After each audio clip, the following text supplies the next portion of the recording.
مدینے میں جب حضور تشریف لائے اور صحابہ کرام ہجرت کے بعد، تو یہاں آپ نے دیکھا کہ یہودی جو ہے وہ روزہ رکھتے ہیں یوم عاشورہ کا، 10 محرم کا۔ تو حضور نے دریافت کیا کہ یہ تم 10 محرم کو روزہ کیوں رکھتے ہو؟ تو انہوں نے کہا کہ یہ دن ہماری نجات کا دن ہے۔ 10 محرم کو اللہ تعالیٰ نے فرعون کو غرق کیا تھا اور ہمیں نجات دی تھی اس کے ظلم و ستم سے، تو شکرانے کے طور پر ہم روزہ رکھتے ہیں۔ تو حضور نے فرمایا کہ موسیٰ کے تو پھر ہم تم سے زیادہ حقدار ہیں، ہم موسیٰ کو مانتے ہیں علیہ الصلوۃ والسلام، ان کی عزت کرتے ہیں، قدر کرتے ہیں، تو ہم بھی روزہ رکھیں گے۔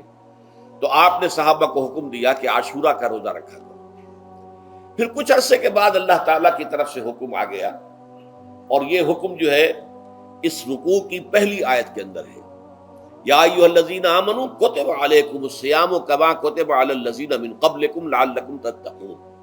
لیکن جیسا کہ میں بعد میں بتاؤں گا، یہ حکم صوم رمضان کا نہیں ہے، بلکہ یہ کہ اللہ کے حکم سے پہلے 3 دن کے روزے فرض کیے گئے۔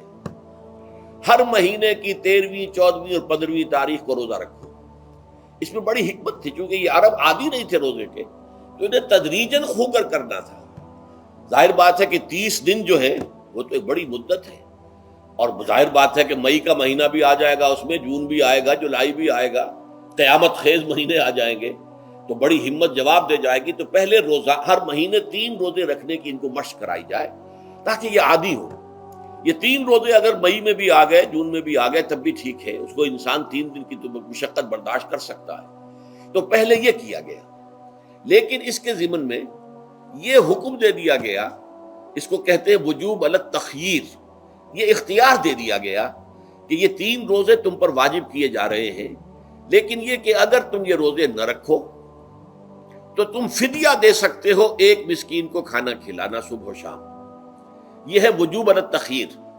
دوسری رعایت یہ دی گئی کہ اگر کوئی شخص ان 3 تاریخوں میں بیمار ہو یا سفر پر ہو تو وہ تعداد دوسرے دنوں میں پوری کر لے۔ یہ ہے گویا کہ سب سے پہلا حکم جو دیا گیا ہے، اور اس کے ضمن میں اب میں چاہتا ہوں کہ آیت نمبر 2 آپ اچھی طرح پڑھ لیں، اپنا سامنے رکھیے اور اس کے حوالے سے یہ بات سمجھ لیجیے۔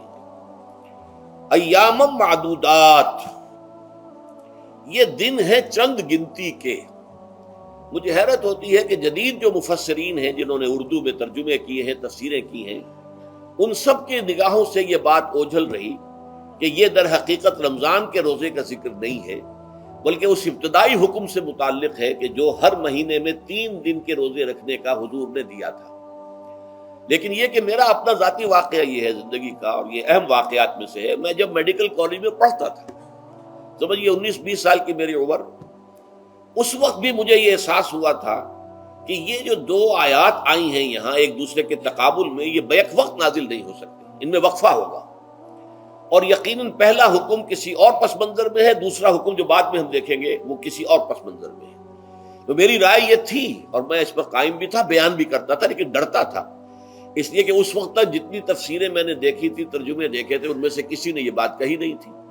تو ایک آدمی اپنی رائے کے اوپر اتنی بڑی بات کہہ دے تو میں ڈرتا رہتا تھا، لیکن کہتا تھا کہ میری رائے یہی ہے۔ پھر اتفاق سے جماعت اسلامی ہند کا ترجمان ہوتا تھا ماہنامہ زندگی، عروج احمد قادری صاحب اس کے مدیر تھے۔ وہ جو ایک پرچہ آیا اس میں انہوں نے تنقید کی تھی مولانا سید انور شاہ بخاری رحمۃ اللہ علیہ پر، کہ ان کشمیری رحمۃ اللہ علیہ سے ان کے اوپر یہ تنقید کی تھی کہ انہوں نے یہ عجیب بات کہہ دی ہے کہ یہ جو حکم ہے یہ رمضان کا نہیں ہے، بلکہ رمضان سے پہلے جو حضور نے حکم دیا تھا 3 دن کے روزے رکھنے اس سے متعلق ہے۔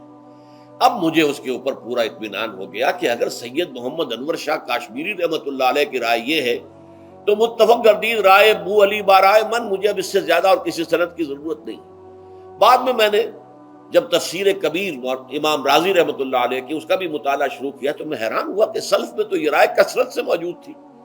کیا سبب ہوا ہے کہ آج کے دور کے جو مترجمین اور مصنفین ہیں ان کی نگاہوں سے بالکل یہ بات اوجھل ہو گئی؟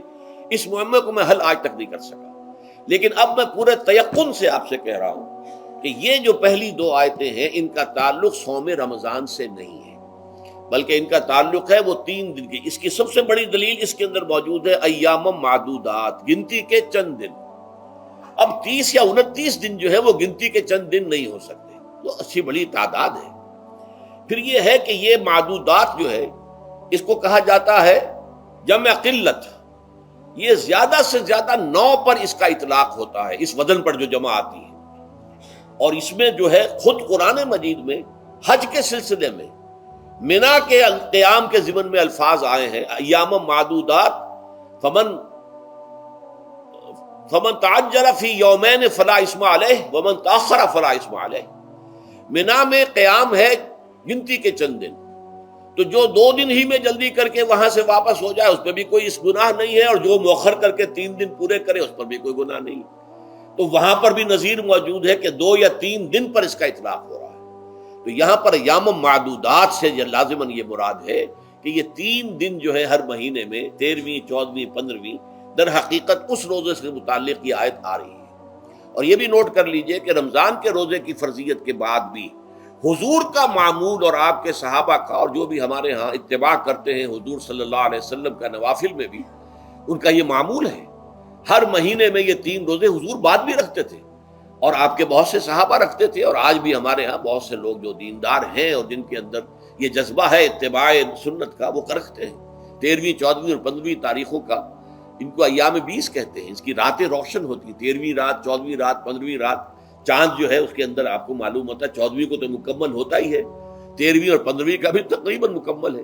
تو ایام 20 کے روزے جو ہیں بعد میں بھی برقرار رہے ہیں، لیکن نفلاً، فرض اس کے بعد جو ہے وہ رمضان کے روزے ہو گئے۔ تو ایام معدودات یہ دن ہیں گنتی کے۔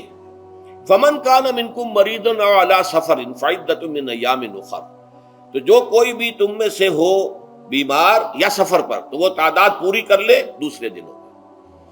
گویا کہ اب اگلی کیا، ایک تو یہ رعایت ہو گئی، دوسری رعایت وعلی الذین یطیقونہ فدیۃ طعام مسکین، اور ان لوگوں کے ذمے کے جو اس کی طاقت رکھتے ہوں، یعنی مریض بھی نہیں ہے، صحت مند ہے، روزہ رکھ سکتے ہیں، سفر بھی نہیں ہے، سفر پر نہیں ہے، مقیم ہے، روزہ رکھ سکتے ہیں، پھر بھی نہ رکھیں تو ان کے لیے بھی ایک اختیار، اسی لیے میں نے لفظ استعمال کیا تھا وجوب علی التخییر، واجب تو ہے لیکن اس میں ایک اختیار دے دیا گیا ہے۔